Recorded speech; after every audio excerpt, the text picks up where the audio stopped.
तो समझ सकते हैं संविदा कर्मी के लिए कितना अच्छा खुशखबरी है, खास तौर पर वो कैंडिडेट जो कि निजी अस्पताल और निजी संस्थान में ड्रेसर के पद पर कार्यरत हैं। उनके लिए बहुत अच्छा अपॉर्चुनिटी है। पे स्केल के साथ परमानेंट और वेतनमान पाने का आप हकदार यहाँ पे होंगे। तो साथियों नमस्कार, स्वागत है एक बार फिर से हमारे इस चैनल पे। आशा करता हूँ आप सभी लोग स्वस्थ होंगे। एक बार मैं फिर से पुनः आप सभी के बीच अच्छी वैकेंसी लेकर के आए हैं जो कि स्वास्थ्य विभाग की तरफ से है। जी हाँ दोस्तों, बिहार सरकार स्वास्थ्य विभाग, जैसा कि आपको पता है इलेक्शंस समीप है, जिसके कारण बहुत सारा जो पेंडिंग वैकेंसीज था बहुत सारा क्लियर हुआ है ना, और जो भी नई वैकेंसीज थी उसकी भी अपडेट लगातार आ रही है। तो अभी फिलहाल जो है ड्रेसर का वैकेंसी आया है स्वास्थ्य विभाग से, ठीक है। जैसा कि आप स्क्रीन पे देख रहे हैं, पोस्ट जो है आपका ड्रेसर का है, ठीक है। तो ड्रेसर के पोस्ट पर बहुत सारी वैकेंसी आई है। तो जो भी कैंडिडेट स्वास्थ्य विभाग में अप्लाई करना चाहते हैं ड्रेसर के पोस्ट पर, उसके लिए क्या कुछ एलिजिबिलिटी क्राइटेरिया है, कौन कौन से डॉक्यूमेंट लगेंगे और कैसे उसको अप्लाई करना है, अप्लाई करते वक्त किस चीज़ को ध्यान रखना है, हम उन सभी चीज़ों पे चर्चा करेंगे। तो आप लोग इस वीडियो में बने रहेंगे और हम डिस्कस करते हैं।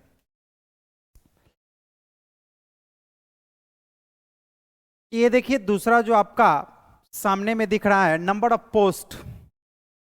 इसमें नंबर ऑफ पोस्ट की अगर हम बात करें तो बहुत ज़्यादा पोस्ट है, 3326 पोस्ट, जो कि बिहार लेवल पर अगर बात कही जाए तो स्वास्थ्य विभाग में बहुत बड़ी वैकेंसी है, जो कि ड्रेसर का पोस्ट है।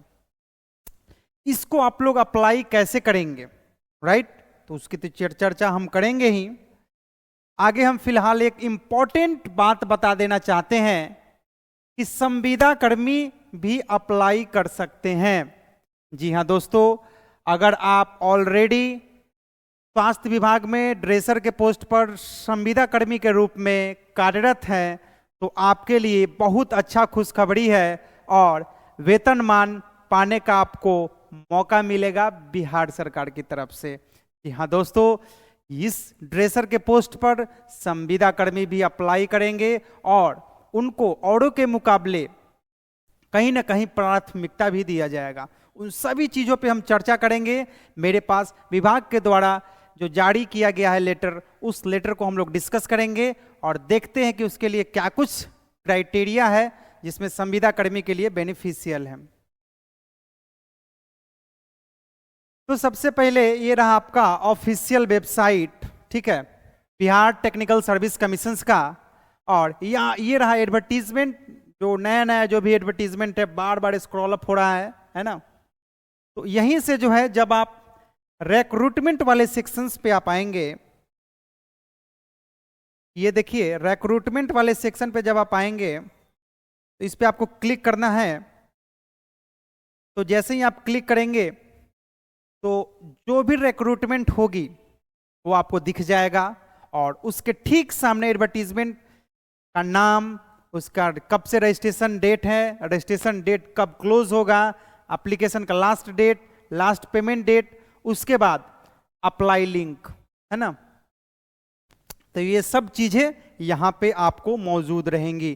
फिलहाल हम डिस्कस करेंगे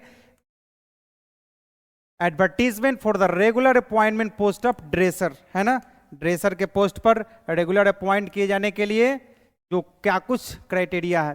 तो 11 मार्च से फॉर्म अप्लाई होना शुरू हो चुका है और 8 अप्रैल 2025 तक ये अप्लाई होगा और लास्ट डेट भी है रजिस्ट्रेशन का और एप्लीकेशंस का भी और पेमेंट का भी। तो अगर बात कही जाए कि तीनों का ये जो लास्ट डेट है सेम है ना, पेमेंट के लिए भी जो है लास्ट डेट वही रखा गया है और एडवर्टीजमेंट रहा और अप्लाई लिंक रहा। तो आइए चलिए हम एडवर्टीजमेंट डिस्कस कर लेते हैं। ये रहा आपके सामने में बिहार सरकार तकनीकी सेवा आयोग पटना का विज्ञापन संख्या, जिसमें बताया गया है कि परिधापक, हिंदी में परिधापक कहते हैं, इंग्लिश में उसको ड्रेसर कहते हैं, ठीक है। तो ड्रेसर के पद पर नियुक्ति हेतु विज्ञापन, ठीक है। तो आइए पॉइंट नंबर 1 में क्या कहा गया है। स्वास्थ्य विभाग बिहार पटना के अंतर्गत परिधापक यानी कि ड्रेसर के रिक्त पद पर नियमित नियुक्ति हेतु सामान्य प्रशासन विभाग बिहार पटना के माध्यम से प्राप्त अधियाचना के आलोक में सुयोग्य उम्मीदवार जो भारत के नागरिक हो वो विहित प्रपत्र में आयोग के वेबसाइट जो ऑफिशियल वेबसाइट है उस पर दिनांक 11 मार्च 2025 से 8 अप्रैल 2025 तक ऑनलाइन आवेदन आमंत्रित किए जाते हैं। जो सुयोग्य अभ्यर्थी हैं यानी कि जो एलिजिबल हैं, तो क्या कुछ एलिजिबिलिटी क्राइटेरिया है वो भी हम डिस्कस करेंगे। फिलहाल हम लोग देख लेते हैं कि यहां पे जो है इस पोस्ट के लिए आपका वेतनमान जो दिया जाएगा यानी पे स्केल जो आपका रहेगा 5200 से 20,200 रुपए, ठीक है। अगर ग्रेड पे की अगर हम बात करें तो 1900 का ग्रेड पे मिलेगा। पे स्केल आपको 7वें वेतन का मिलेगा। यहाँ पे लेवल की अगर बात कही जाए तो पुनरीक्षित वेतन संरचना में वेतन लेवल आपका जो रहेगा 2 यानी पे लेवल 2 आपको प्रोवाइड किया जाएगा। और इसके लिए योग्यता देखिए क्या है, कुछ नहीं है, महज मैट्रिक पास।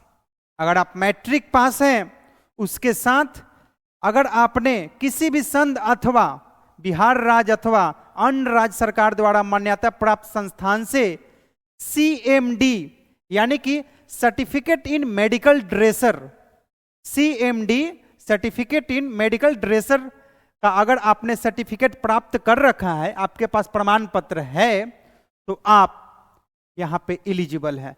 यानी कि महज आपको मैट्रिक पास प्लस सर्टिफिकेट जो ड्रेसर का होता है उसका आपको अनिवार्य यहां पे है और आप यहां पे एलिजिबल हो जाएंगे। उसके साथ देखिए महिलाओं के लिए भी इसमें जो महिलाएं एप्लीकेबल होंगे उनके लिए अलग से सीटें रिजर्व कर दिया गया है। 33% सीट यहां पे रिजर्व किया गया है जिसका डायरेक्ट एडवर्टीजमेंट में जिक्र किया गया है। देखिए यहां पे इस पॉइंट में 35% महिलाओं के लिए 36 आरक्षण, जहां वो किसी भी कैटेगरी से आते हो, जिस कैटेगरी में जितना सीट होगा उसमें 35% आरक्षण दिया गया है महिलाओं के लिए। तो जैसा कि आप देख सकते हैं, आपको यहां पे दिख रहा होगा कि अनारक्षित वर्ग में कुल 1332 सीटें हैं जिसमें से 466 सीट महिलाओं के लिए आरक्षित कर दिया गया है। वहीं अगर बात करें आर्थिक रूप से कमजोर वर्ग के लिए 333 है जिसमें से 117 सीटें जो है महिलाओं के लिए आरक्षित है। तो ठीक उसी प्रकार उसी रेशियो से जो है आगे बढ़ते चलेंगे। और अलग से पिछड़े वर्गों की महिला के लिए जो भी जो है देखिए 100 सीटें हैं, ठीक है। और कुल मिलाकर देखी जाए तो 3,326 सीट जिसमें से 1,129 सीट महिलाएं के लिए आरक्षित कर दी गई है, राइट। और कुछ स्पेशल कैटेगरी के कैंडिडेट हैं जिसके लिए 67 सीट रिजर्व किया गया है। आगे डिस्कस कर लेते हैं। आयु सीमा की अगर हम बात करें एज लिमिट का तो 1 अगस्त 2024 आपका 1 अगस्त 2024 से न्यूनतम आयु 18 वर्ष होनी चाहिए। यानी कि आपको एज जो है मेजर किया जाएगा 1 अगस्त 2024 से।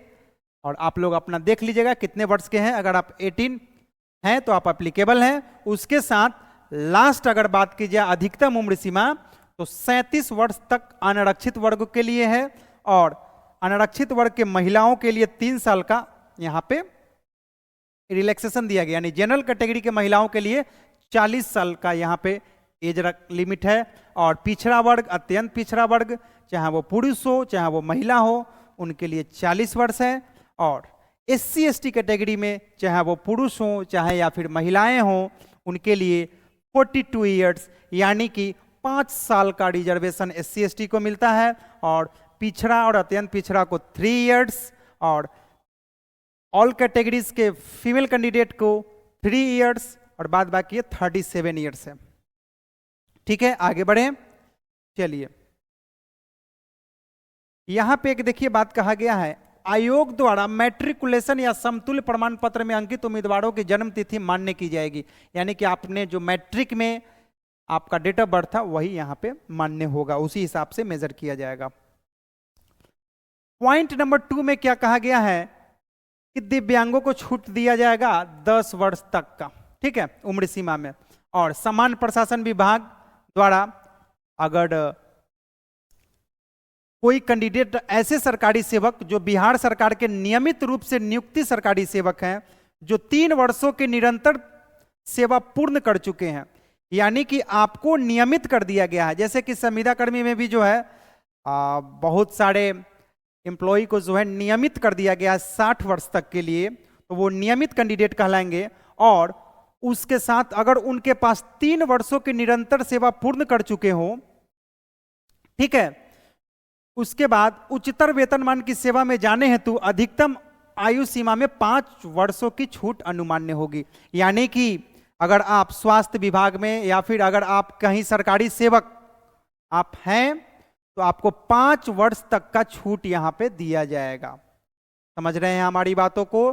5 वर्ष तक का आपको छूट दिया जाएगा। तो ये एक बेहतर पॉइंट है, जिस पॉइंट को आप लोग नोट करेंगे। यहां पे हम स्टार लगा देते हैं, ठीक है। आगे बात करते हैं पॉइंट नंबर 4।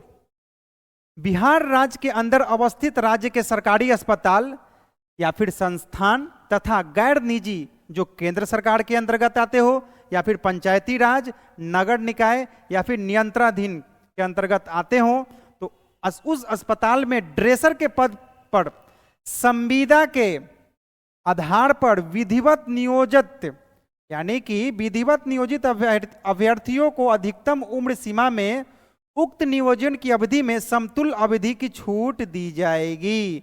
तो समझ सकते हैं संविदा कर्मी के लिए कितना अच्छा खुशखबरी है, खास तौर पर वो कैंडिडेट जो कि निजी अस्पताल और निजी संस्थान में ड्रेसर के पद पर कार्यरत हैं, उनके लिए बहुत अच्छा अपॉर्चुनिटी है।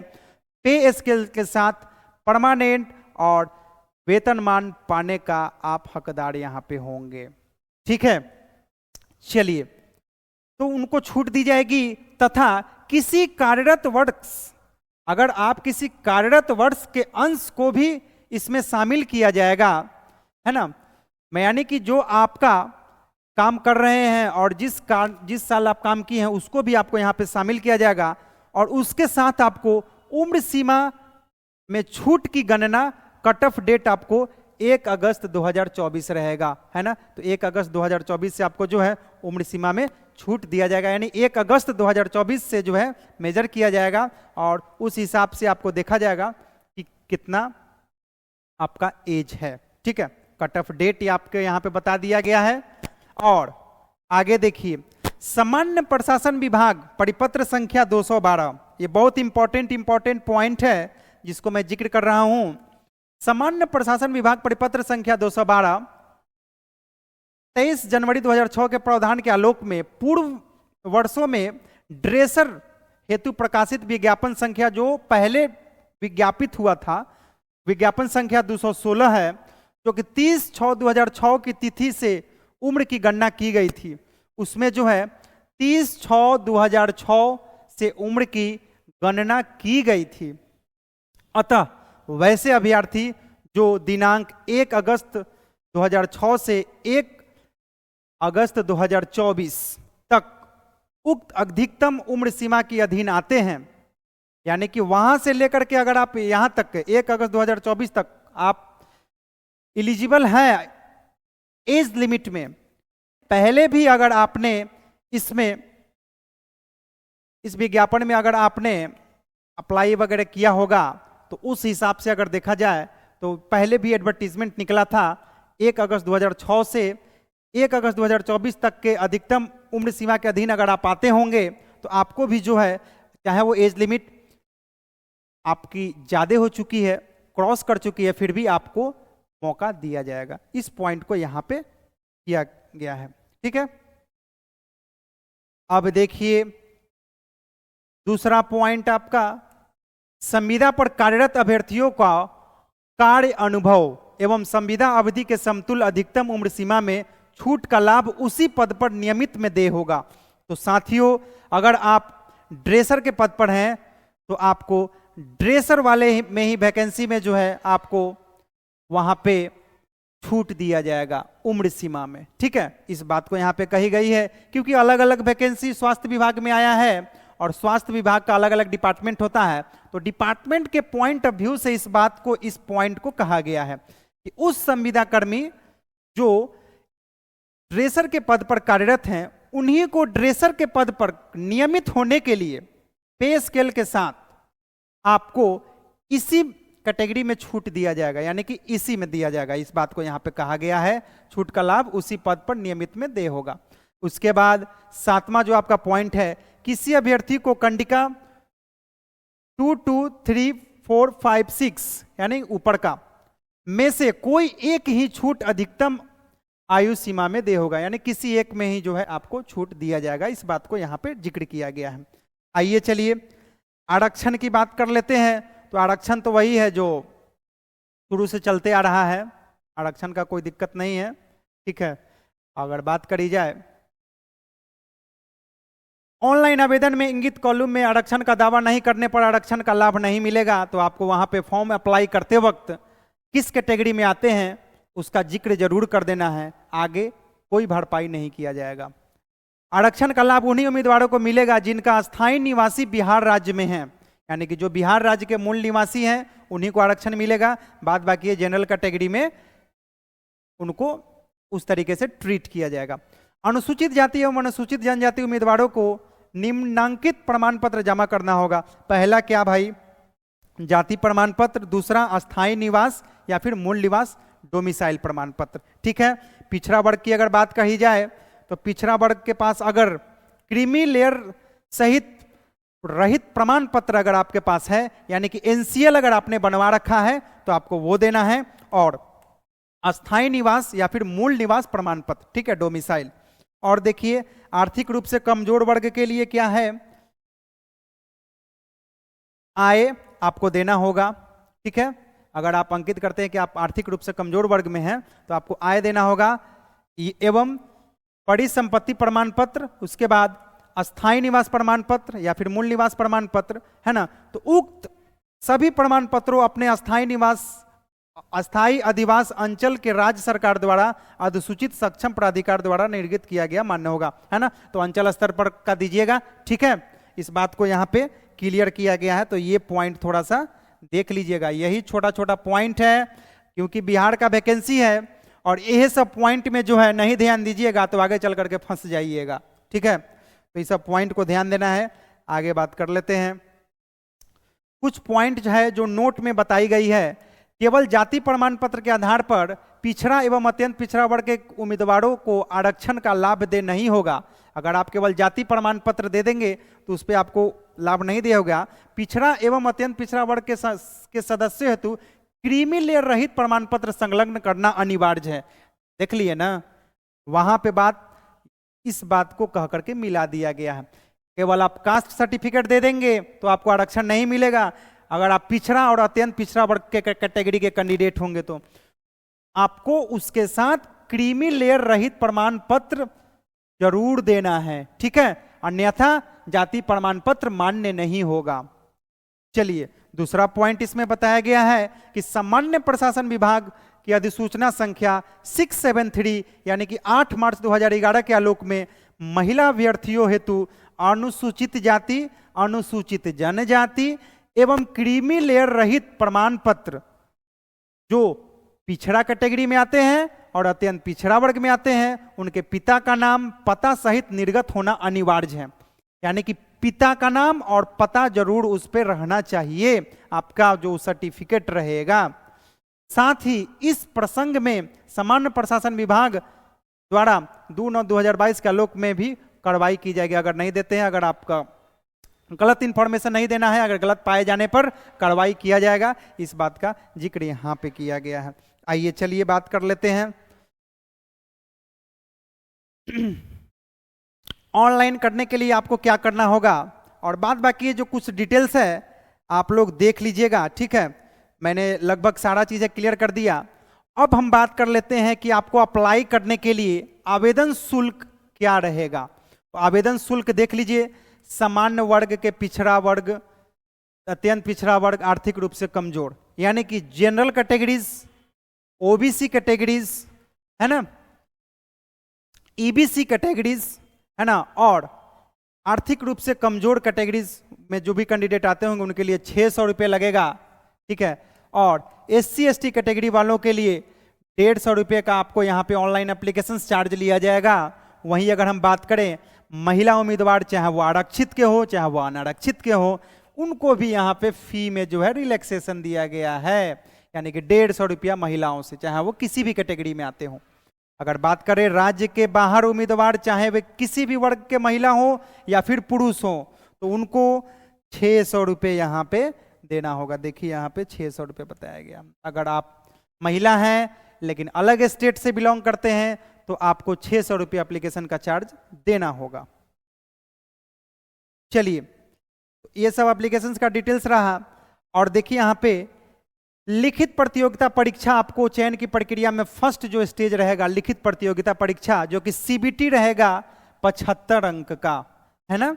उसके बाद 25 नंबर में आपका आ जाएगा कार्य अनुभव पत्रांक। बिहार राज्य के अंदर अवस्थित राज्य के सरकारी अस्पताल में अगर आपने काम किया है तो यहाँ पे उनको अच्छा मौका मिलेगा, नंबर भी मिलेगा। जो संविदा कर्मी हैं, जो ड्रेसर के पद पर, संविदा के पद पर, है ना, कार्यरत है किसी अस्पताल में, उनको यहाँ पे मौका मिलेगा। जैसा उनका एक्सपीरियंस होगा उसके हिसाब से दिया जाएगा।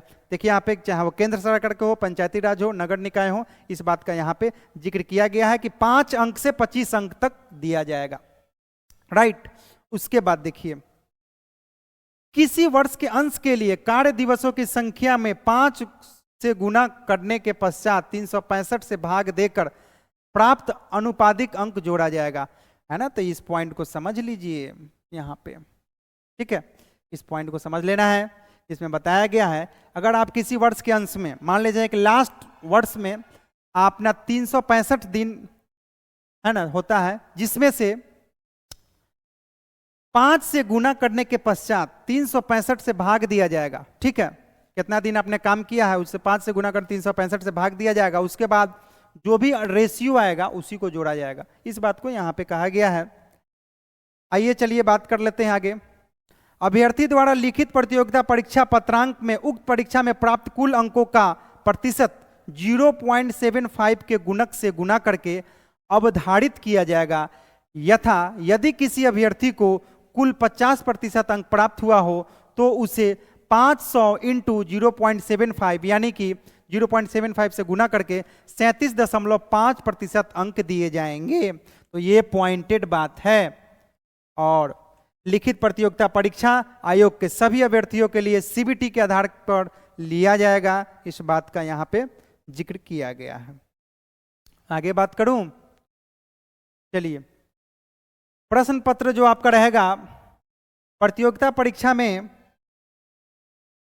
प्रश्न पत्र कुल 100 प्रश्न होंगे। सभी प्रश्न बहुविकल्पीय, यानी कि एमसीक्यू क्वेश्चन रहेगा। सिलेक्ट 4 को आपको ऑप्शंस दिया जाएगा, जिसमें से किसी एक को सिलेक्ट करना रहेगा, सही का चयन करना है। एमसीक्यू क्वेश्चन रहेगा। परीक्षा की अवधि 2 घंटे का होगा, यानी कि 100 क्वेश्चंस 2 घंटा, यानी कि 100 क्वेश्चन 120 मिनट। चलिए, उसके बाद अधियाची विभाग द्वारा निर्धारित सीएमडी यानी कि सर्टिफिकेट इन मेडिकल ड्रेसर स्तरीय पाठ्यक्रम के आधार पर प्रश्न पूछे जाएंगे। क्योंकि ये ड्रेसर का पोस्ट है तो आपको ड्रेसर से रिलेटेड प्रश्न जरूर पूछे जाएंगे, इस बात का यहाँ पे जिक्र किया गया है। और उक्त परीक्षा 1 से अधिक पालियों में आयोजित होगी, है ना। तो 1 से अधिक पालियों में आयोजित किए जाने के कारण परीक्षा परिणाम में नॉर्मलाइजेशन की प्रक्रिया अपनाते हुए तैयार किया जाएगा। जैसा कि नॉर्मलाइजेशन तो आपको पते होगा क्या है, एक ही पोस्ट के लिए अलग अलग समय में एग्जामिनेशंस लिया जाएगा डिफरेंट कैंडिडेट का। जैसे मान लीजिए 50 कैंडिडेट सुबह में एग्जाम दिए हैं, 50 कैंडिडेट शाम वाले शिफ्ट में एग्जाम दिए हैं, तो हो सकता है क्वेश्चन का लेवल अप डाउन हो सकता है ना। तो उस प्रक्रिया को बराबर करने के लिए नॉर्मलाइजेशन प्रोसेस लाया जाता है, ठीक है। तो ये नॉर्मलाइजेशन प्रोसेस रहेगा, उसके बाद जो है रिजल्ट घोषित किया जाएगा, ठीक है। अब देखिए यहाँ पे निगेटिव मार्किंग का भी यहाँ पे है। परीक्षा में गलत उत्तर नकारात्मक अंकन यानी कि निगेटिव मार्किंग लागू किया जाएगा। प्रत्येक सही उत्तर के लिए 1 अंक और गलत के लिए 0.25 यानी कि 1/4 जो है आपका निगेटिव मार्किंग रहेगा। ठीक है,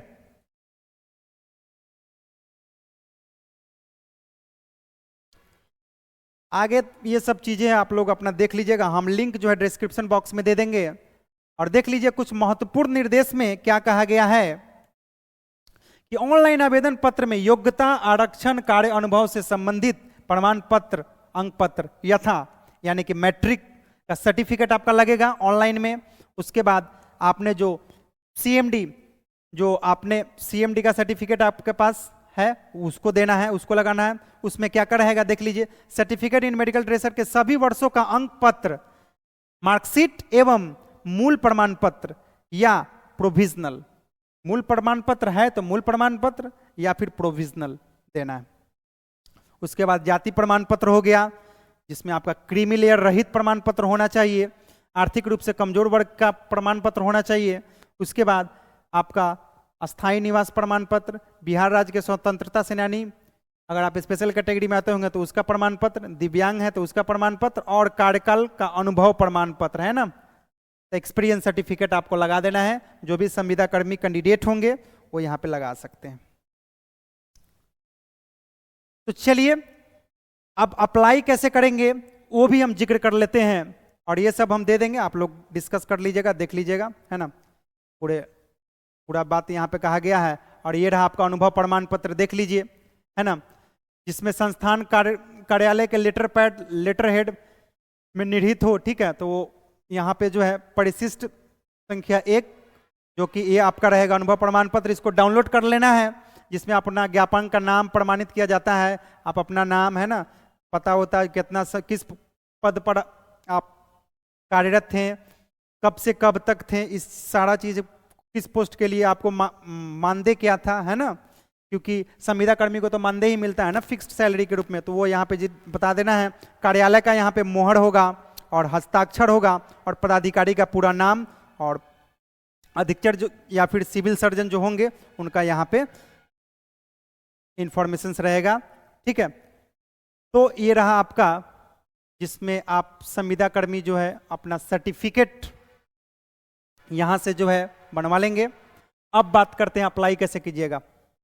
अप्लाई करने के लिए वही रिक्रूटमेंट में आप आएंगे, है ना, पहले होम पेज, है ना, होम पेज पर जैसे ही आप आ जाएंगे देख लीजिए btsc.bihar.gov.in, है ना, तो ये आप में सर्च करना है। जैसे ही सर्च करेंगे तो आ जाएगा, और यहाँ आपको रिक्रूटमेंट वाले पे आना है, और यहाँ पे क्या करेंगे, मेडिकल ड्रेसर ये रहा, है ना, तो इसमें आपको अप्लाई वाले लिंक पे क्लिक कर देना है। जैसे ही आप अप्लाई वाले लिंक पे क्लिक करेंगे, हालांकि हम डायरेक्ट लिंक भी प्रोवाइड कर देंगे, है ना, इधर उधर जाने की जरूरत नहीं है।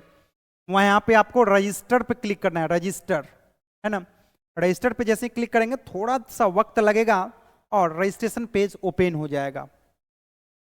जैसे ही ओपन हो जाएगा इसको आई एग्री कर देना है। ठीक है, अब देखिए यहाँ पे अपना first name, middle name, last name, ठीक है। उसके बाद देखिए यहाँ पे डेट ऑफ बर्थ हो गया, जन्म तिथि यहाँ पे बता देना है, mobile number, confirm mobile number, email ID, ये सब प्रॉपर देना है, जो कि ईमेल आईडी आपका परमानेंट होना चाहिए, है ना। उसके बाद जनरेट ओटीपी जनरेट करेंगे, ओटीपी आएगा, ओटीपी को यहाँ पे डाल देना है। उसके बाद आई एग्री और कैप्चा फिल करके रीवेरीफाई करके सबमिट कर देना है। जैसे ही आप सबमिट करेंगे आपके मोबाइल नंबर और ईमेल आईडी पर आपको एक लॉगिन आईडी पासवर्ड आएगा। जैसे ही वो लॉगिन आईडी पासवर्ड आएगा, लॉगिन पे क्लिक करना है और लॉगिन आईडी पासवर्ड डाल करके कैप्चा फिल करके इसको लॉगिन कर लेना है, और आपको आगे अपना पर्सनल डिटेल्स फिलअप करते हुए सारा मार्कशीट वगैरह सब का जिक्र करते हुए, एजुकेशनल क्वालिफिकेशंस का जिक्र करते हुए लास्ट में जो है आपको डॉक्यूमेंट अपलोड करना है, पेमेंट कर देना है और आपका क्लियर हो जाएगा। ठीक है, तो चलिए, वीडियो पसंद आया तो वीडियो को लाइक करें। अगर अप्लाई करने में कोई दिक्कत होगा तो जरूर बताना है, कमेंट बॉक्स में आप लोग जरूर लिखेंगे, और हम उस पर भी वीडियो लेकर के आएंगे जिसमें हम पूरा जिक्र करेंगे कि कैसे उसको अपलोड करना है। ठीक है, तो चलिए, आशा करता हूं कि यह इंफॉर्मेशन आप सभी के लिए बेनिफिशियल होगा, और ज़्यादा से ज़्यादा इसको शेयर करें और दोस्तों के बीच, ताकि जो है सभी को पता चल सके वैकेंसी के बारे में। चलिए फिर मिलेंगे। जय हिंद।